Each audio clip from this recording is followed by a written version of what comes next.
vou ler do 1 e o 2 só. Diz assim, apesar disso, a escuridão não será tal como foi em sua aflição. Quando no passado ele levemente afligiu a terra de Zebulon e a terra de Naftali, e posteriormente fez de uma forma ainda mais grave, aflita pelo caminho do mar, além do Jordão, na Galileia das nações. O povo que caminhava na escuridão viu uma grande luz. Aqueles que habitavam na terra da sombra da morte, sobre eles a luz brilhou. E agora João 10, para você ver, Jesus também participou de uma festa de Hanukkah. João 10, 20, para você entender o que é que estamos celebrando hoje. Eu vou ler o 23, para a gente logo no foco.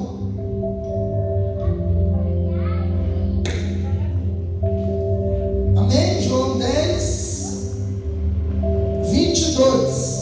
E celebrava-se em Jerusalém a festa da dedicação, e era inverno, e Jesus caminhava no templo, no pórtico de Salomão. Então vindo os judeus o rodearam e disseram: até quando tu irás deixar-nos em dúvida?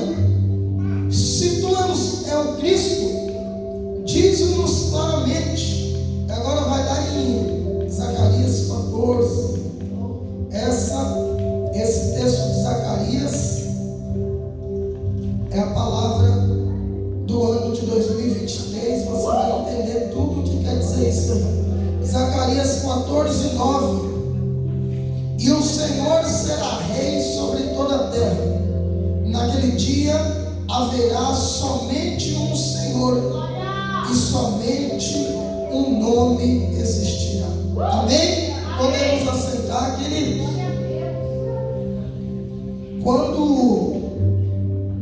Para você entender, por volta do ano 165 a.C., a Bíblia não relata, mas os livros de história relatam que um homem chamado Antíoco Epifânio, ele vai ser o imperador que vai suceder o império de Alexandre o Grande. Qualquer livro de história que você procurar, você vai ver esse relato. Você vai ouvir falar de Alexandre o Grande, de Antíoco Epifânio. Foram grandes imperadores da sua época. E esse homem Antíoco vai estender o seu domínio, o seu governo, vai conquistar a Grécia e vai se tornar um homem poderoso. E agora ele vai olhar para dentro de Israel e vai ver um lugar com potencial para fazer de Israel uma potência segundo a sua cultura pagã. E era-se de costume que todo imperador, quando conquistava uma terra, ele mandava embaixadores ou apóstolos, que quer dizer enviados. E esses enviados iriam até o local conquistado para tentar implantar a cultura e a religião daquele conquistador. Haja vista que o intuito qual era? Que o lugar dominado agora passasse a ter a identidade do imperador que o dominou. E então seus embaixadores, ou apóstolo, que vem do grego apostoléu, que quer dizer o enviado, levava ali a cultura, a religião, levava também os seus costumes culinários, para que pudesse dominar e doutrinar a nação. E quando esse homem invade Jerusalém, a história diz que ele vai agora subjugar os homens, pois homem nos fala de força de guerra.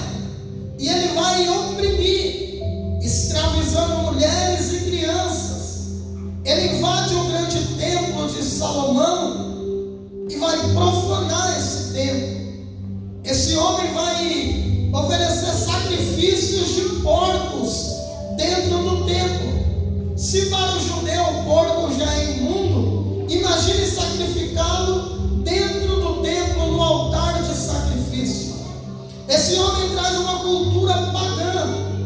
E agora em Jerusalém, o templo já não é mais do povo, já não é mais dos judeus, é de uma nação estranha que invadiu e trouxe outros costumes. E a nação então é obrigada, tem apenas dois caminhos: ou se rende a Antíoco Epifânio e seu exército, ou então tem que fugir para continuar servindo a Deus de Israel debaixo da Torá, da lei de Deus. É quando esses homens então vão fugir para as florestas e começar a ter doutrinas ligadas ao judaísmo, é óbvio, a sua cultura local e a sua religião, escondido do exército inimigo. E a sentença era uma: quem fosse pego adorando o Deus de Israel ou ensinando a religião judaica seria morto. A ponto de os judeus então criar uma espécie de um peão de madeira, onde teria ali o alfabeto judaico. E quando eles eram então surpreendidos pela guarda de Antíoco, eles diziam que estavam brincando de peão. E através de uma brincadeira, eles continuavam estudando a Torá. O que isso já nos traz? Que não importa o cenário a qual estejamos enfrentando, nada pode nos separar da nossa busca e dedicação ao Senhor. Hoje em dia pessoas têm deixado de buscar a Deus por nada. Hoje em dia nós temos muita oportunidade e às vezes não aproveitamos. Mas naquela época, onde era proibido se buscar a Deus, eles criaram estratégia para não se afastarem da presença do Senhor. O que Deus estava dizendo para aquele povo: para quem não queria me servir, a perseguição é só uma desculpa. Mas para quem me serve com inteireza de coração, ainda com risco da própria morte, dará um jeito, mas não me abandonará. Esses homens vão resistir bravamente. E a história vai dizer que então uma família sacerdotal de sobrenome Macabeus, que quer dizer martelo.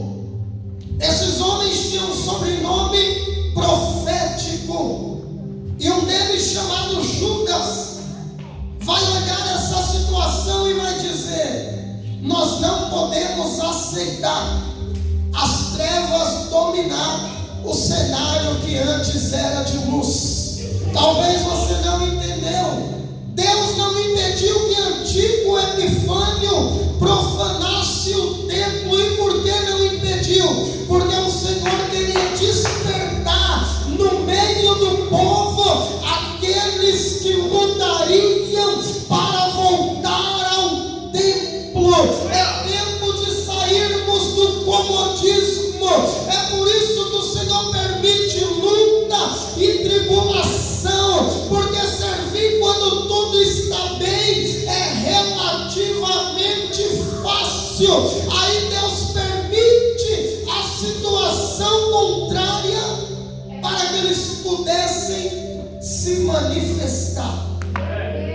Porque é muito fácil nós servirmos quando tudo está favorável.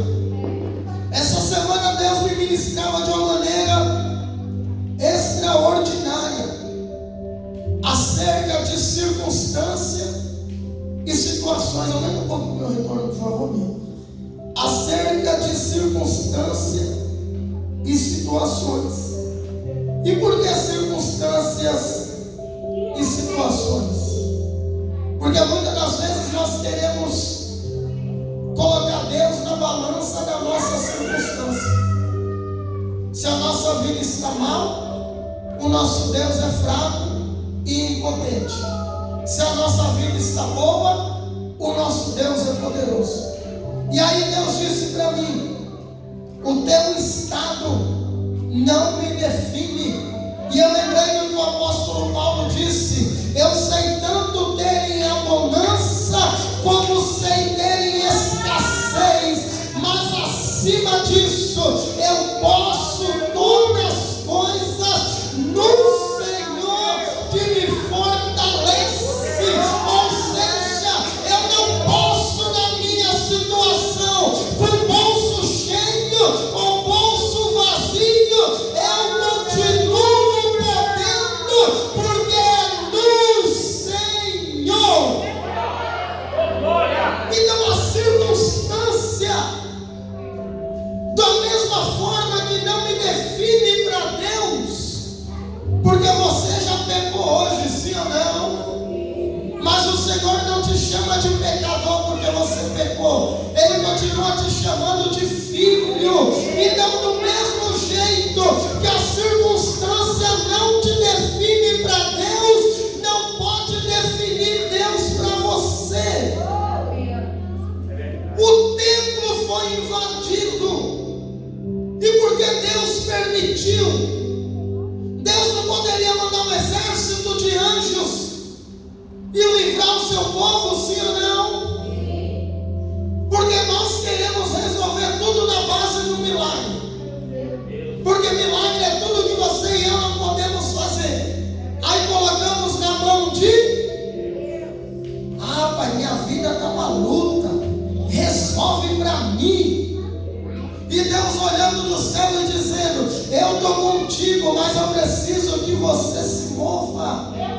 Eu queria ficar todo dia no sofá orando e falando: pai, tira esse pneuzinho, tira essa barriguinha. Mas não, eu tenho que me levantar, eu tenho que ir para a academia, eu tenho que correr, eu tenho que fazer minha parte, porque saúde Ele está dando. Então eu tenho que ir atrás dos meus objetivos. Está longe demais, mas eu vou continuar correndo, a hora eu alcanço. Mas essa é a minha parte. Só que nós queremos jogar para Deus. Ah, pai, eu podia comer e não engordar, né, pai? Só de pensar eu já estou engordando, imagina comer. Aí os que é mais magrinho diz: ah, eu podia amanhecer já mais fortinha. Sim ou não? Para nós resolvia fácil. Eu ia com a Gabi ali fazendo a troca, estamos um pouquinho pronto. Sim ou não? Mas não é tão fácil. Diga para o teu irmão: não é tão fácil. Deus vai permitir, e às vezes até deixar nós passarmos situação contrária. Imagina, querido, você falar assim: eu vou deixar alguém entrar na minha casa para depois do teu trabalho te tirar. Não é mais difícil? Então Deus poderia impedir eles de invadirem o templo. E por que não impediu? Deus estava querendo ver aonde estava o coração do povo. Porque às vezes ia para o templo, mas o coração estava longe. Então Deus estava dizendo: eu vou permitir tirarem o templo para ver o que sobra. Porque ir para o templo de protocolo é fácil.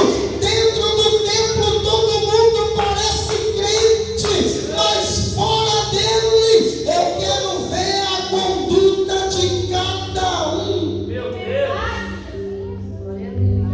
Deus permite o altar ser profanado. Quem é crente sabe que altar é santo. Temos uma reverência. Aleluia. Aqui é um prédio, amém. Se um dia fosse alugado por outra coisa, seria outra coisa, amém. Mas enquanto é um templo, nós olhamos e dizemos: isso é sagrado. Não pode subir no altar de qualquer jeito. Tem que ter reverência. Mas Deus permitiu sacrificarem porcos no altar dele. Porque o povo estava preso à aparência, estava preso à estrutura. Quer dizer que nós só somos crentes se estiver no templo? Quer dizer que se vier um decreto e Deus permitir, porque um dia vai chegar, fechem os templos, aí nós vamos falar: eita, é a desculpa que eu queria para desviar. Ah, Deus, o Senhor que deixou fechar. Não tem mais igreja, eu vou pro forró. Porque tudo que é ruim, a lei não proíbe. Você já percebeu que eles querem mexer naquilo que não tem nada a ver? Você acha que a lei, a justiça, as autoridades não sabem de onde tem os pontos que vendem droga? E por que não acaba? E por que não vai no lugar certo resolver o problema? Mas eles querem mexer no que não tem nada a ver. Levando o endemoniado para querer limitar a palavra do Senhor. Qual mal que o templo faz para alguém? Dentro do templo vai quem quer, ninguém vem amarrado, ninguém vem forçado. Mas se o Senhor permitir esse decreto, vai ser a desculpa para não buscarmos mais Ele? Ou nós vamos falar: não importa o decreto do homem, não tem templo, eu sou o templo, Deus está dentro de mim. Vou pregar na praça, vou abrir célula na minha casa, vou pregar na rua, mas eu não abro mão de buscar meu Deus. O templo vai ser profanado. E esses homens, os macabeus, vão dizer: olha, nós somos sacerdotes, está errado. Nós temos uma herança. O templo é para adorar a Deus. O altar é para sacrificar para Deus.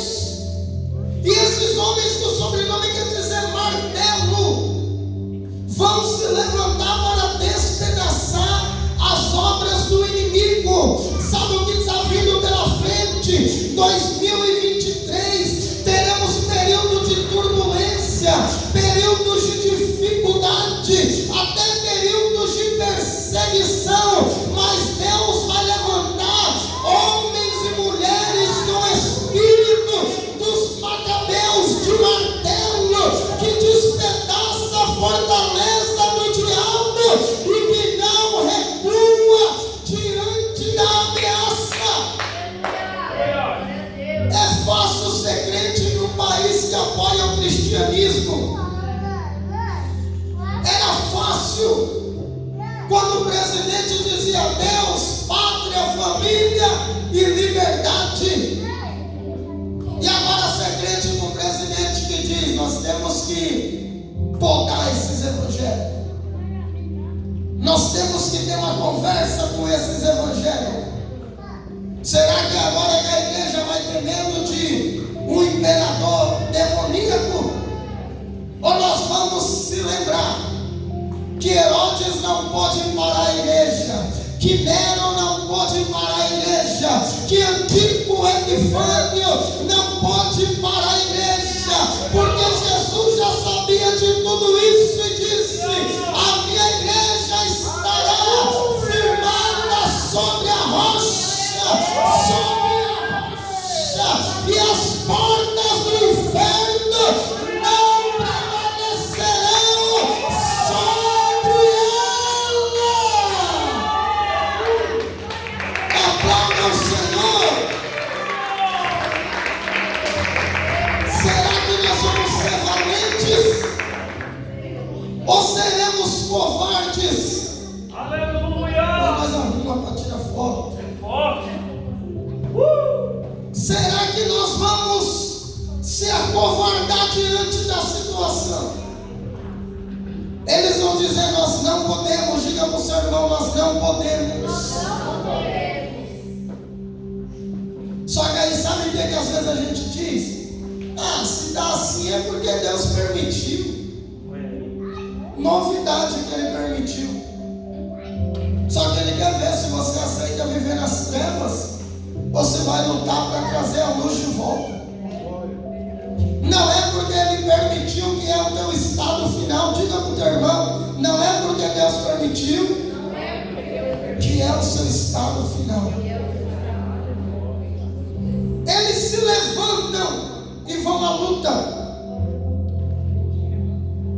Eles eram sacerdotes para lutar contra um exército. Qual a chance nenhuma? Se Antíoco Epifânio venceu Alexandre o Grande, qual era a chance de sacerdotes contra esse homem? Nenhuma. Mas não era pela causa deles, era pela causa do reino. Entenda, Deus só vai comprar tuas brigas quando você comprar as brigas do reino. Porque no mundo a gente era galinho de briga. Ah, mexeu com a minha amiga na escola, eu vou lá. Na saída nós pega. Ah, mexeu com o meu parça, eu vou comprar briga. Aí como crente a gente fica frouxo. Ofendem o cristianismo, ofendem nosso Deus e a gente se acovarda. Mas Deus está levantando uma geração que fará uso da espada que é a palavra e não terá medo de se expor pelo evangelho. Esses homens vão e vencem um exército. Precisa ter alguém para se levantar. Todo lugar está acomodado até um tomar a atitude de se levantar. Você já viu no trabalho quando alguém quer reclamar de algo, espera um falar. Aí os outros vêm e fazem as críticas. Tem que ter um para tomar a frente. Quando eles vencem, eles vão entrar para o templo. E era hora de consagrar o templo. Por isso diz festa da dedicação. O termo Hanukkah quer dizer dedicação ou inauguração. Tudo que um dia foi sujo tem que voltar a ser limpo. Então, se o altar tinha sido profanado, eles teriam que consagrar. Por isso esse nome é Hanukkah. Era dedicação, eles se dedicaram a cuidar do templo. Pintaram, tiraram as impurezas, colocaram tudo para fora. Mas o altar que era santo, ele ia ter que ter sacrifício. Quem está entendendo diz amém. Amém. E ao menorá, o candelabro de 7 pontas, a Bíblia diz que ele ficaria aceso todos os dias, todo. É igual ao altar. O altar de incenso todo dia estava aceso. O sacerdote tirava a cinza velha e colocava incenso novo. O altar de sacrifício sempre aceso. E agora eles vão dizer: como que nós vamos acender o candelabro? O Levítico, Deus disse que seria com azeite puro. E quando eles entram, não tinha azeite. Esse azeite tinha que ser registrado e assinado por um sacerdote. E a história diz que eles vão achar uma pequena botija de mais ou menos 200 ml de azeite, uma única, que daria para um dia. Quantos dias? Um dia. A menorá se abastece pelo braço do meio e ela alimenta os demais. Porém, demorava-se 8 dias para se fazer um novo azeite. Pegar a azeitona, pisar, esperar o tempo de cura, separar da casca, um processo todo artesanal. E eles vão dizer: não adianta nós acendermos e não termos azeite.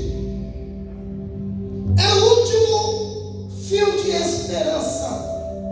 E talvez você entrou aqui hoje na reta final do ano Já não há mais esperança para certa situação.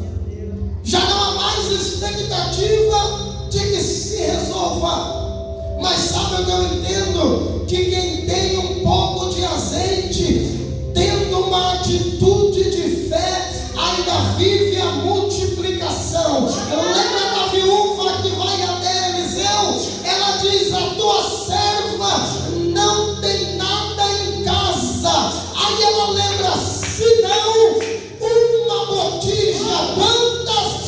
Uma que meu marido ganhou quando se formou profeta. Aí Eliseu diz: então fica tranquilo, porque 0 vezes 0 é 0. Agora se elevar começa a ter milagre, começa a ter multiplicação. Pega vasilhas emprestadas, e enquanto tinha vasilha, tinha azeite. Deus está dizendo: enquanto você tiver fé, haverá milagre. Não, você não entendeu. O teu milagre vai ser do tamanho da tua fé. E ela pegou as vasilhas. Ela acreditou. Se do nada Deus faz tudo, querido, imagine com uma botija de azeite. No princípio a terra era sem forma e vã, e Deus disse: haja. Se ela era sem forma e vazia, ela estava na escuridão, porque a Bíblia diz que a escuridão pairava na face do abismo. Aí Deus disse: haja luz. O Senhor está lhe dizendo que todo abismo da tua vida vai ser visitada pela luz, e nunca mais viverá no vale da sombra da morte. Haja luz. Esses homens então vão dizer: vamos acender a menorá e seja o que Deus quiser. Sabe quando você fala: está na mão de Deus? Mas está na mão dele mesmo, só que toda hora você pega. Sabe aquele negócio que você fala: vou pôr um dinheirinho no banco para guardar. Cai hoje, amanhã você já está gastando ele. Eita, apertou. O mês que vem eu guardo. Aí você põe no banco, o banco fala: eita, esse mês vai parar por esse. A pessoa te conhecesse: eita, fulano colocou 100. Esse mês fica. Deu 3 dias, gastou. Você coloca mais, tira. E aí não vai dar resultado. Você tem que colocar na mão de Deus e deixar. Pode ser que seja um investimento a longo prazo, mas deixa na mão de Deus. Eles acendem. Meu Deus. E é tremendo, porque eles vão no outro dia e o candelabro está aceso. Meu Deus, que forte. O candelabro vai ficar 8 dias aceso. Quantos dias? 8. E aí eles vão criar uma nova espécie de candelabro que é chamado Hanukkah de 9 braços. Diferente desse. Porque a Hanukkah de 9. 4 de um lado, 4 do 8 e 1 no meio.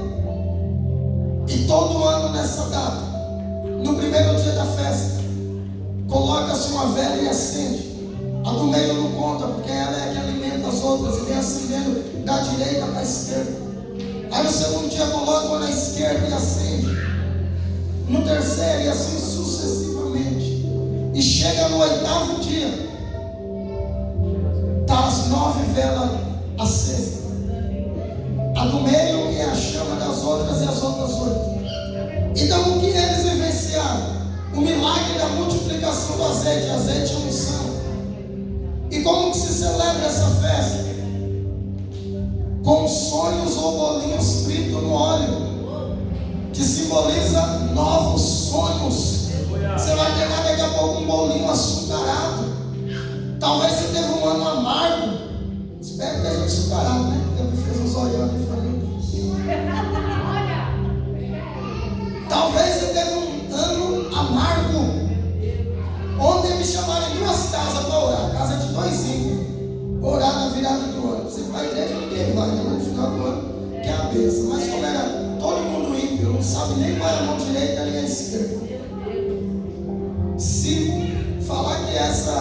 Maria e a José, eles acreditam. Falei, vamos lá. E oramos, abençoamos aquela casa. Só comeram depois que a gente orou, comer a casa. Não, pastor tem que vir orar. Aí fomos quebrantar, ficaram chorando lá. Lembrando do ano difícil que teve. Quem passou dificuldade esse ano aqui? Filho, se você passou dificuldade sendo crente, imagine o coitado que está lá fora. Espiritualmente, um coitado, né? De menosprezo. Porque você passou luta. Mas terça na célula, quinta no culto, domingo no culto, você recebeu uma palavra de ânimo. E você veio às vezes querendo não vir. Mas quando entrou, entendeu. Eu precisava de ter vindo, ainda bem que eu vim. Sim ou não? Talvez você recebeu um abraço. Talvez o louvor te ministrou. E o que está lá fora? Tem aquela piada que fala, eu fui contar meu problema com o carroceiro, com o burro que chorou. Imagina o que está lá fora. Ele conta um problema para alguém, alguém fala, isso não é nada. Minha vida está pior. Aí abraça os dois e chora junto. Meu Deus. Imagina quem está vivendo na escuridão.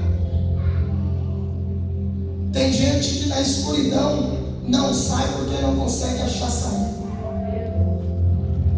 Teve uma vez aqui em São Paulo que faltou energia no final de ano. Até achei que era boicote. Falei, vamos matar todo mundo. Meu Deus, valeu. E eu não era crente ainda. Estava vindo do curso, acho que foi 2010, por aí esse daí. Foi um terrível.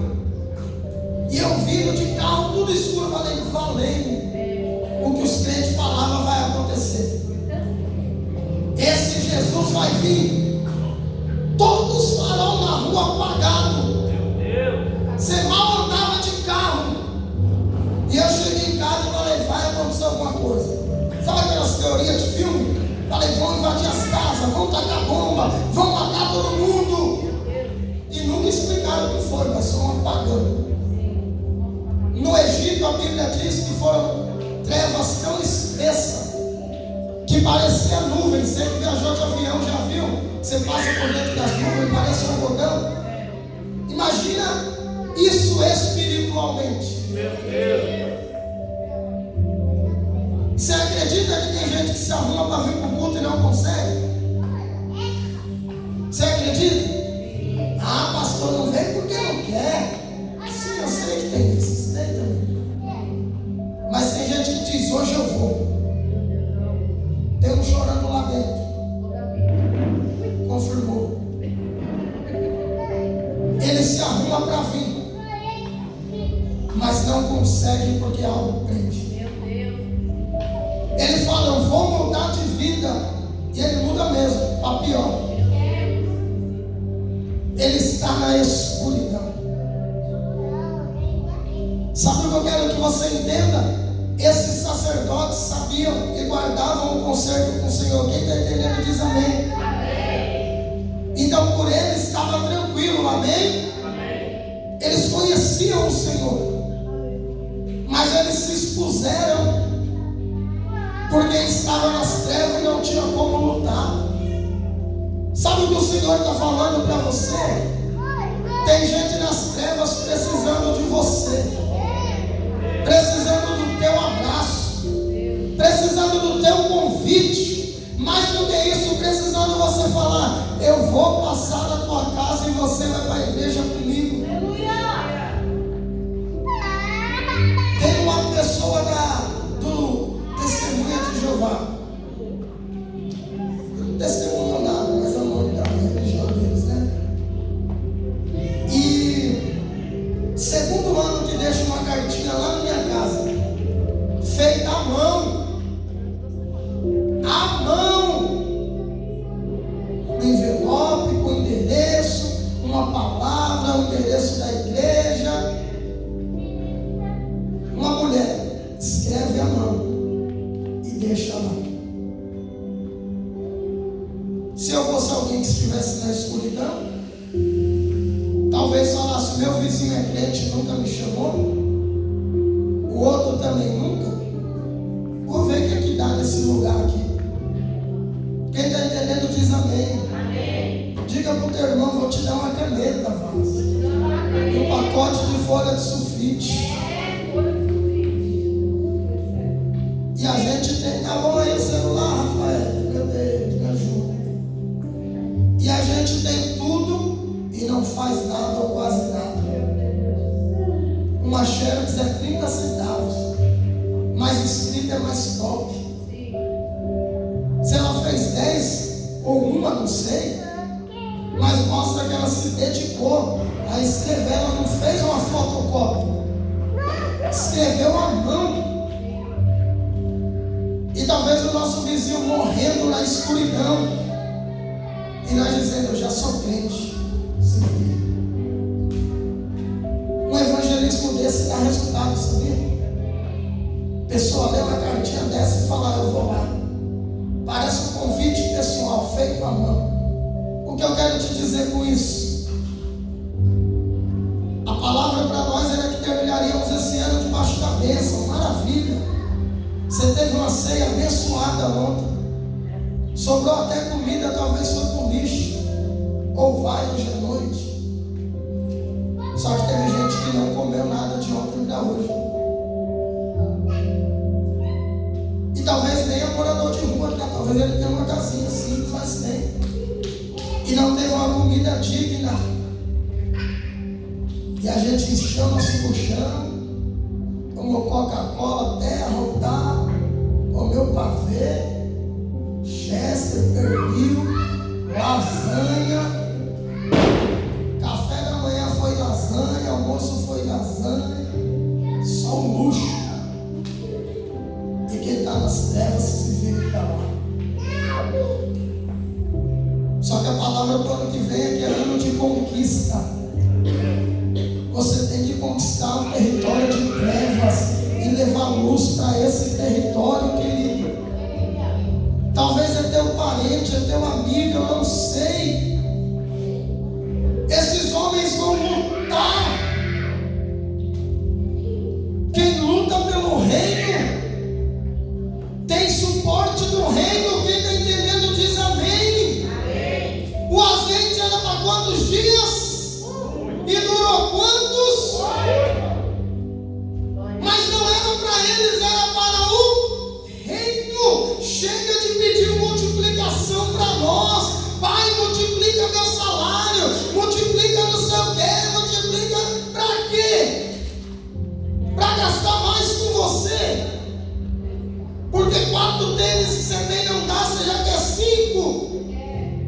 Ou você está dizendo, pai, multiplica meu salário, que eu quero evangelizar mais, eu quero ter dinheiro para ajudar mais, eu quero levar o reino para alguém, quero fazer marmita, quero ir para a rua, quero dar café da manhã para o morador de rua, mostrar que ele é importante, que alguém está vendo ele. Quem está nas trevas não vê nada fora. Mas quem chega dentro de um cenário escuro, você já vê aquele pessoal que entra na caverna com capacetezinho com a lanterna. Quem está lá dentro vê a luz vindo. E aí tem até um ditado no mundo que diz: é a luz no fim do túnel. Ou seja, a expectativa de mudança está vindo. Pega na mão do teu irmão e diga: nós somos, diga para ele, nós somos a expectativa de mudança na vida de alguém que está no fundo do poço. Aplauda o Senhor. Nós somos. Tem alguém olhando para você e querendo ser igual a você. Esses homens lutam. E olha que lindo que quando Jesus vem, ele vai no templo e era essa festa, inverno, dezembro. É por isso que Jesus não nasceu em dezembro, que era inverno, ia ter pastores no campo. Então, Jesus está no templo e é essa festa. E ele vai ver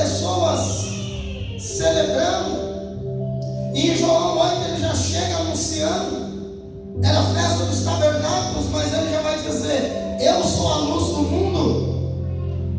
Ele vai anunciar que ele é a nossa luz. O que iriam celebrar em Hanukkah, a festa das luzes, já era Jesus. Então o que essa festa aponta? Aponta para Jesus, quem é a nossa luz. Jesus, quem estamos celebrando. Jesus, quem é aquele que quando está acabando a esperança, ele multiplica até que venha um socorro maior. Jesus, foi ele que disse: eu abrirei as janelas dos céus e derramarei uma bênção tal até que venha maior abundância. Jesus. O que é celebrar Hanukkah? Era o sacerdote dizer: só ia dar para um dia, mas durou 8 até um novo azeite ser feito. Não, você não entendeu. Deus está lhe dizendo: o que está na tua mão não acaba enquanto ele não trazer outra providência. Talvez você entrou aqui endividado, talvez você entrou aqui fazendo as contas, mas Deus está lhe dizendo: enquanto eu não trouxer algo novo, o que está na tua mão não acaba. Foi ele que disse: enquanto ele não trouxer, esses homens vão ver o sobrenatural. E eu finalizo dizendo: a palavra que Felipe vai dizer a Natanael: nós achamos o Cristo. E Natanael vai dizer: pode vir alguma coisa boa da Galileia? Galileia era um porto que chegava pessoas de vários lugares. A região da Galileia estava um lado para o Mar Vermelho, chegava pessoas, ímpios, e aquele lugar ficou mal visto por pessoas de várias culturas. Então tinha uma fama, como se dizer, aquele lugar não é puro. E aí ele vai dizer: pode vir alguma coisa boa de lá? Não tem como, é um lugar ruim. E sabe o que é tremendo? Que Isaías 9 estava dizendo que a terra de Naftali e Zebulon, que ficava nesse entorno da Galileia, que era um lugar desprezível, e as pessoas habitando em trevas. É que hoje você está bem, você não lembra quando você estava lá nas trevas. Mas a gente consegue ter uma noção até no encontro com Deus, como uma pessoa entra, acessa e como sai do rico. Você fala: meu Deus, o cara entrou querendo me bater, no final está te abraçando, chorando, agradecendo. E aí Isaías está dizendo: o povo que habitava em trevas viu uma grande luz. Quando Jesus nasceu, apareceu uma grande estrela. Porque quando nascia alguém importante, a mitologia diz que aparecia uma nova estrela. E aí os magos vão olhar a estrela e, seguindo a luz da estrela, chega no estábulo que está Jesus. É isso que Isaías estava dizendo. Quem estava nas trevas olhou para o céu sem esperança e viu uma grande luz dizendo: o vale da morte eu te tiro hoje. Jesus nos tirou desse vale. Quem éramos nós? Talvez agora ia estar de ressaca e teria brigado. Toda festa começava bem e terminava mal. Não éramos queridos nem pela família. Mas o Senhor olhou e disse: eu vou te tirar dessa escuridão. Sabe o que é tremendo? Zacarias 14, a palavra que veio lá de Jerusalém, é a palavra do ano para nossas vidas. E aí embaixo disso Deus me deu esse subtema que seria o ano de conquistas. Diga para o teu irmão: esse ano. Diga para ele: esse ano você termina debaixo de bênção, e o outro vai ser um ano de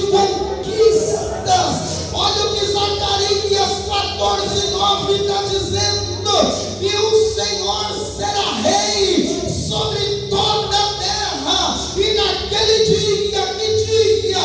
No dia de hoje, no próximo ano, haverá só um Senhor e somente um nome.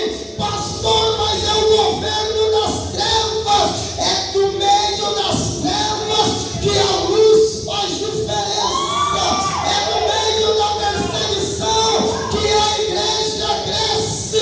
2023, a palavra do ano é: Jesus é o rei de toda a terra.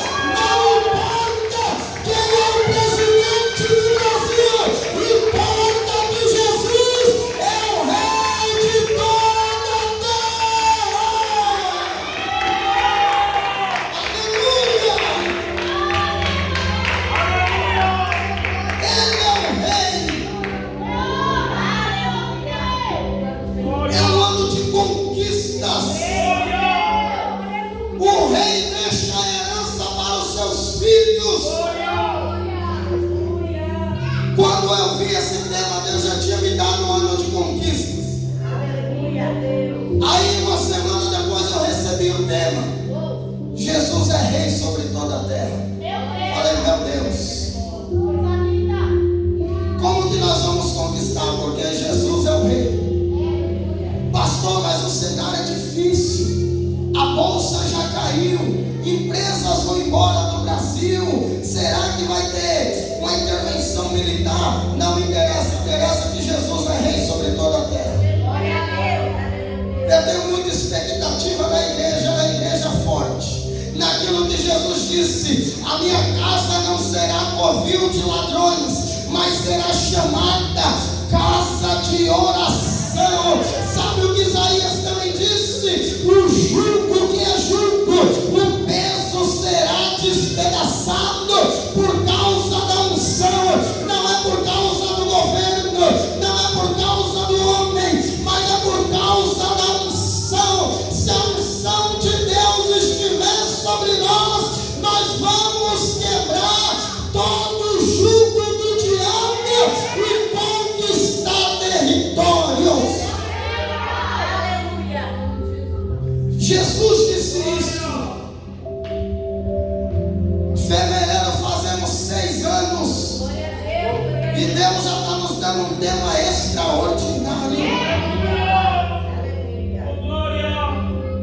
É o ano do governo de Deus, querido. Porque se o homem governa, a gente se acomoda. É óbvio que todos sabem qual é nosso posicionamento político. Todos sabem o quanto oramos, o quanto ficamos entristecidos. Todos sabem o apreço que tínhamos pelo atual presidente, que temos, pelo homem honrado que se mostrou ser, pelo posicionamento de família e de valores parecidos com o nosso. Só que talvez isso nos faria nos acomodar e querer depender do homem. E a Bíblia diz que não receberemos nada se do céu não for liberado. Essa palavra veio como uma flecha, veio direto de Israel para nós, que nós vamos viver esse 2023 debaixo dessa palavra. Esse quadrinho eu vou pôr bem ali no hall de entrada, para todo dia que você entrar aqui, que você vier limpar a igreja, que você vier no culto, se for tomar um cafezinho ali no fundo, você lembrar: eu estou debaixo dessa palavra.